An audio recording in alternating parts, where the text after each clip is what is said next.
کر رہا ہے۔ سیکیورٹی فورسز نے اجرتی قاتل کو گرفتار کر لیا ہے۔ بھارت کو کٹہرے میں لایا جائے، پاکستان نے یہ مطالبہ کیا ہے۔ پاکستانی شہریوں کے قتل میں بھارت ملوث ہے، ثبوت اس کے سامنے آ گئے ہیں۔ پاکستان اور خاص طور پر بلوچستان میں جو دہشت گردی ہے اس میں را اور انڈیا ملوث ہے۔ اچھا، پھر وہ اس میں قصور خیر آپ کے اپنی ایجنسیوں کا بھی ہے کہ ٹائملی ان کو کیوں نہیں پکڑا گیا؟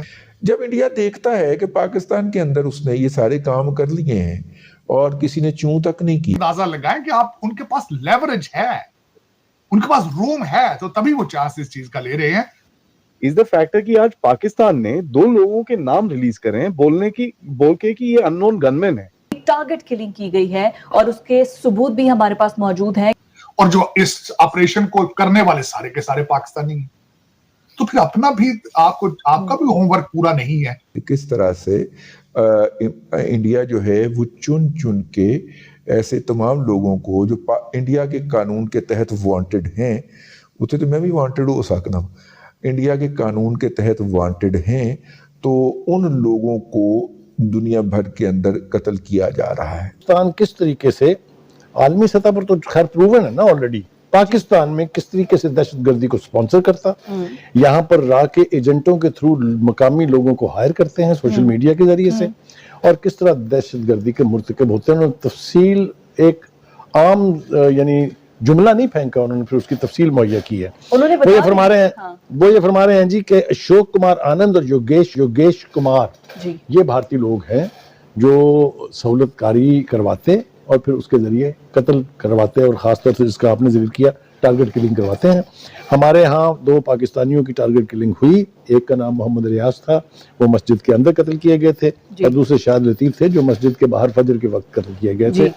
ان افراد کو گرفتار کر لیے گئے، یہ بہت بڑی اچیومنٹ ہے، یعنی اس کے حوالے سے میرے خیال سے ہمیں فخر کرنا چاہیے اپنی انٹیلیجنس ایجنسیز پر۔ ایک تو فرار ہو رہا تھا نا ملک سے، ایئرپورٹ سے پکڑا گیا، ٹھیک ہے، اور دوسری بات جو سب سے بڑی ہے وہ یہ کہ ان لوگوں کو جو رقم فراہم کی گئی ہندوستان سے بھارت کی راہ کی طرف سے، اس فائنینشیل ٹرانزیکشن کے ثبوت بھی ہمارے پاس موجود ہیں۔ ٹھیک ہو گیا جی۔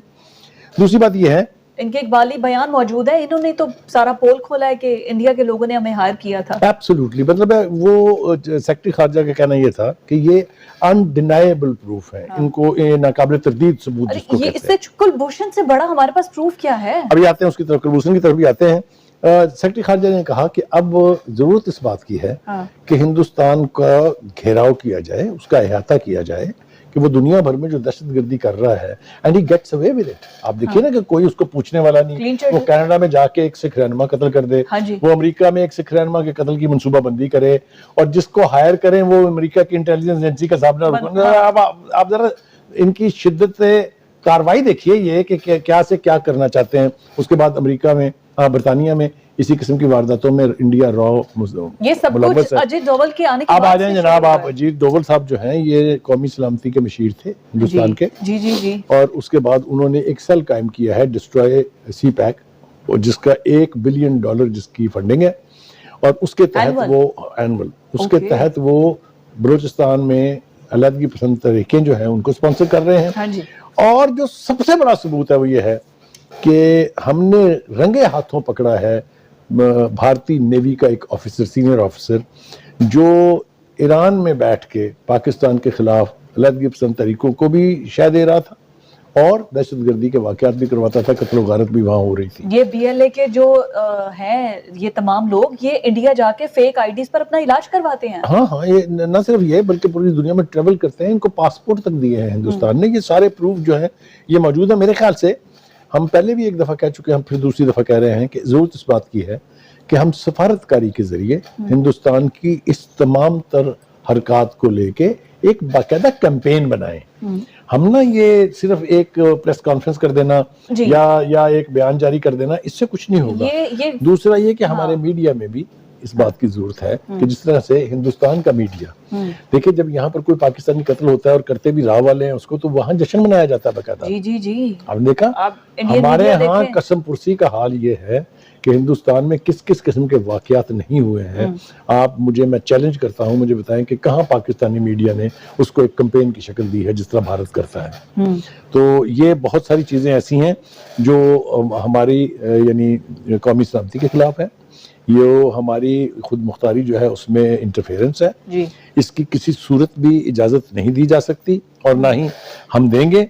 اس وقت ضرورت اس بات کی ہے کہ ہندوستان کی جو یہ حرکت ہے نا کہ ہم پر الزام لگاتے ہیں, پکڑے خود رنگے ہاتھ ہو جاتے ہیں, یہ دیکھیں and then it gets away with it. ایک دوسری بات یہ کہ بار بار ہم نے کوشش کی کہ آ جائیں بھائی مذاکرات کی ٹیبل کے اوپر. ہر دفعہ یہ کہہ کہ جی پاکستان ہندوستان میں دہشت گردی کراتا ہے, پھر وہ مذاکرات کی ٹیبل سے بھاگ جاتے ہیں. میں بہت ساری مثالیں دے سکتا ہوں. آگرہ میں آلموسٹ ایگریمنٹ ہو گیا تھا, لاسٹ منٹ پہ آر ایس ایس اور بی جے پی جو ہے اس کی جو انتہا پسند قیادت ہے اس نے بنے ہوئے ڈرافٹ پہ سائن نہیں ہونے دیے. پھر اس کے بعد آپ چلے جائیں نیپال کھٹمنڈو میں جو سارک کی کانفرنس ہوئی تھی اس میں کس طرح آگے آگے واجپئی صاحب تھے اور پیچھے پیچھے مشرف صاحب بھاگ رہے تھے. تو یہ مذاکرات کرنے میں نہ کبھی سنجیدہ رہے ہیں نہ یہ کبھی سنجیدہ ہو سکتے ہیں. مشرف صاحب کے ٹائم پہ تو لگ رہا تھا کہ کشمیر والا مسئلہ بھی حل ہو جائے گا, ہم اتنے قریب تھے لیکن نہیں ہو سکا. سر یہ تو چلے ڈپلومیٹک باتیں نہیں, وہ تو اپنی ٹیم کو پاکستان کھیلنے کے لیے نہیں آنے دیتے. ایشیا کپ میں دیکھیں کیسے دیکھیے محاذ چاہے فوجی ہو, چاہے سفارتی ہو, چاہے کھیل کا میدان ہو, چاہے انفرٹینمنٹ کا ہو یا انٹرٹینمنٹ کا ہو, ہندوستان بھاگے ہی بھاگے. جب وہ دیکھتا ہے کہ پاکستان کے جو فنکار ہیں یا جو ایکٹرز ہیں ان کی یعنی پاپولیرٹی بڑھ رہی ہے انڈیا میں, ان کے اوپر بین کر دیے جاتے ہیں, ان کو ایئرپورٹوں پہ گرفتار کر لیا جاتا ہے کہ جی آپ جو ہے وائلائٹ کر رہے ہیں کسٹم کی کنڈیشن وغیرہ وغیرہ. یہ گھٹیا پن جو ہے نا ہندو مائنڈ سیٹ جو ہے, جو آر ایس ایس کی کمینگی ہے, وہ ایک سے زیادہ طریقے سے وہاں پر ظاہر ہے. آپ پاکستان کے لوگوں کو تو چھوڑ دیجئے اور اس کے آرٹسٹوں کو بھی چھوڑ دیجئے, خود ان کے اپنے ملک کے جو مسلمان اداکار اور جو ٹیلنٹ ہے اس کا کیا حشر انہوں نے کیا ہے وہ آپ کے سامنے ہے. تو یہ صبح سے شام تک پوری دنیا بھی دیکھ رہی ہے اور میں پھر دنیا کو کچھ قرض کروں گا تو آپ مجھے پھر باز کرتی رہتی ہیں کہ جی آپ اتنا آگے نہ جایا کریں. مجھے یہ بتائیں یہاں پر آئی تھنک اس کو ہمیں کہنا چاہیے. مجھے تو یہ ہے کہ جب انڈیا کے سامنے یہ کینیڈا بول رہا ہے, امریکہ بول رہا ہے, ایون دو کہ جب ان کا را کا سربراہ کینیڈا جا رہا تھا انہوں نے بند کر دیا تھا, انہوں نے کہا تھا آپ انٹر نہیں ہو سکتے کینیڈا جیسی ویلفیئر اسٹیٹ. دیکھیے میں آپ کو ایک اور بری مثال دوں. جب یہ واقعہ ہوا کینیڈا کا جہاں پر وہ ان کے پریڈ ختم کر دی, سب کچھ ختم کر دیا, وہ ہردیپ سنگھ نجر کا جب مرڈر ہوا تھا تو اس کے جواب میں جب انہوں نے کہا کہ وضاحت کریں اس کی, آپ کے علاقہ بندہ اس میں انوالو ہے, تو ہندوستان کے میڈیا نے ایک طوفان اٹھا دیا کہ جی حملہ کر دیں, نیوکلیر ویپن سے حملہ کر دیں کینیڈا پہ, اور کینیڈا کے ناطقہ بند کر دیں, ڈپلومیٹکلی بین کر دیں وغیرہ وغیرہ وغیرہ وغیرہ. جب آگے سے پھر کینیڈا نے بھی آنکھیں دکھائی تب وہ ان کو صورت آئی کہ یہ ہوا کیا ہے ہمارے ساتھ. کیونکہ کینیڈا کے ساتھ برطانیہ کھڑا ہو گیا, برطانیہ کے ساتھ امریکہ کھڑا ہو گیا, ویسٹ کو کھڑا ہونا پڑا اس لیے کہ انڈینائبل پروف ان کے پاس تھے کہ ہندوستان جو ہے وہ راہ کے ذریعے دنیا بھر میں دہشت گردی کروا رہا ہے. یہ چیزیں لے کے بھی ہم نہیں نکل سکے, یہ چیزیں لے کے بھی ہم انٹرنیشنل فورم پر جا کے کوئی یعنی قابل ذکر یعنی کیا کہنا چاہیے اچیومنٹ حاصل نہیں کر سکے. یہ ہماری لیکن بخاری صاحب جس طرح ہم دیکھ رہے ہیں جیسے یہ انڈیا ایک اچھل رہا ہے وہ اس وجہ سے بھی کہ امریکہ کی اس کی پشت پناہی ہے, امریکہ اس کو سپورٹ کرتا ہے, لیکن وہ کینیڈا کے اگینسٹ کبھی امریکہ انڈیا کا ساتھ دے گا نہیں. دیکھیے ایک اور جو چیز ہوئی ہے میں سمجھتا ہوں وہ قابل ذکر ہے, جو گلوبل ٹائمز جو ایک چائنیز 3 دن پہلے کی ان کی رپورٹ ہے, ان کی جو رپورٹ ہے اس نے تو آنکھیں کھول دی ہیں. میرے خیال سے دنیا کی آنکھیں بھی کھل جانی چاہیے. اب ہمیں سمجھ آتی ہے کہ جو چائنیز انجینئر کا اغوا ہوتا تھا, جو ان کو قتل کیا جاتا تھا, جو ان کے وہیکلز کے اوپر بم برسائے جاتے تھے, یہ کون کرتا تھا؟ ہم نے کربوسن کا بھی ذکر کر دیا, وہ بھی اسی لیے آیا تھا. اجیت دوول کا ذکر بھی ہم نے کر دیا جس نے باقاعدہ ایک سیل بنایا ہوا ہے. تو یہ سب کچھ اب دنیا کو دکھانے کی ضرورت ہے. ویسے تو وہ آنکھیں بند کر کے بیٹھے ہوئے ہیں لیکن ہمیں جا کے ایک دفعہ ان کا دروازہ تو کھٹکھٹانا چاہیے. یہی تو بات ہے کہ ہم اگر اتنی زندہ قومیں ہیں تو ہمارا بڑا ضروری ہے کہ ہم اس کو بلکہ انٹرنیشنل کورٹ آف جسٹس میں بھی کلبھوشن والے معاملے پر انڈیا گیا ہے, ہم لوگ تو گئے نہیں. کریکٹ. اور گلوبل ٹائمز نے یہاں تک کہہ دیا ہے کہ ہندوستان کوشش کر